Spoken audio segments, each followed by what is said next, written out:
Hi, my name is Colbert and let's start with Spellforce 3 Soul Harvest.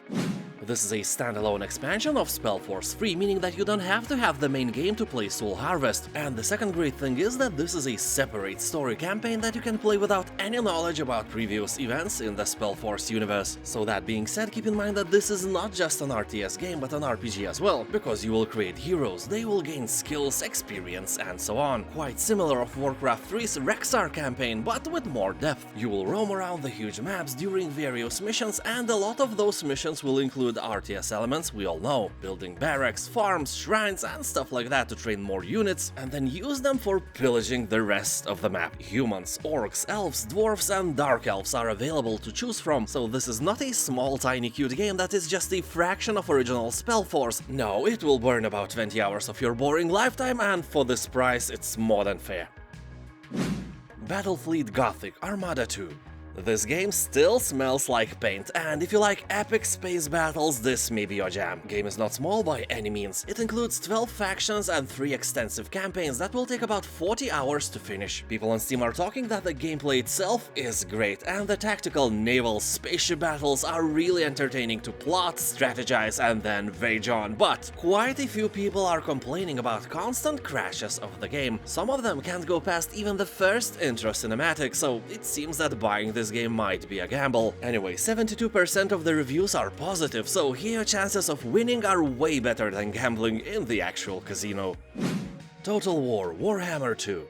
Warhammer games are usually really expensive when not on sale, and this one is still quite pricey even when it's on. But that is irrelevant, because this one might be worth its full price after all. 93% of the reviews are positive, so the game is only 2% short from the overwhelmingly positive reviews. So here you will command 1,000-strong legions of soldiers in an intense tactical battles, send forth ferocious twisted monsters, fire-breathing dragons, and harness powerful magic. Utilize military strategies, lay ambushes, or use brute force to turn the tide of combat and lead your forces to victory. All that sounds cool and looks even cooler. People on Steam are talking that this game is like drugs, so it may very well be that once you try it, you will wake up somewhere in Lithuania without pants and any knowledge of how you got there, with Warhammer still flowing in your veins, and only word you will remember will be some orcish battle cry, so be careful with this game. Be very careful.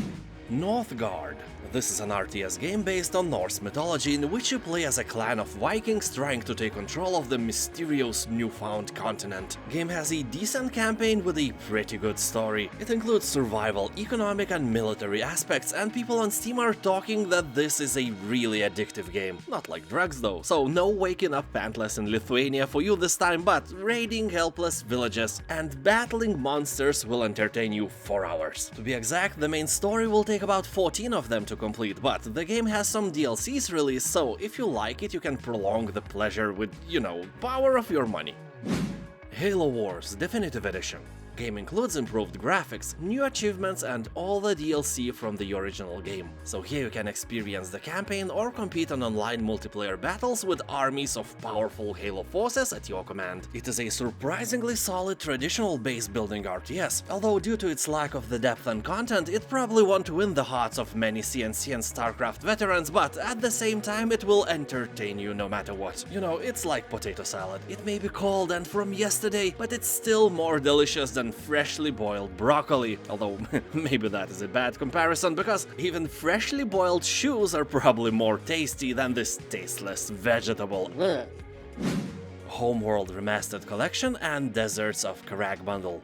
This is a discount from the discount, and that should be legal. I am looking at my screen now, and I am afraid of the police knocking down my door any moment now and saying something like, You tried to buy discounted games with more discounts and... What is that? A Total War Warhammer 2? This game is like drugs. You violated the law twice, citizen. So, if you ever liked Homeworld, it may be the best chance for you to get it before the police arrives and arrests you. Pack includes remastered Homeworld 1 and 2 with remastered Steam multiplayer included, also classic versions of the games, and Deserts of Karak, which is a really nice RTS game with very positive reviews on Steam. Totally Accurate Battle Simulator. I included this game as a bonus because this is just a battle simulator with only hints of tactics and strategy, but I literally don't know anyone who likes RTS games and thinks that totally accurate battle simulator sucks. It is a really fun game to play. I remember when I installed it for the first time, it sucked me in for like 4 hours non-stop. This is one of the most entertaining games I have ever played in my life. It has no depth, it's just pure fun. Although you will get bored from it rather quickly, but the time you will spend with this game will be quality time, no doubt. I cannot recommend this stupid game enough. Just try it. It is awesome. Thank you for watching. Don't hesitate to subscribe for more videos like that. And now have a nice day and I'll see you next time. Bye!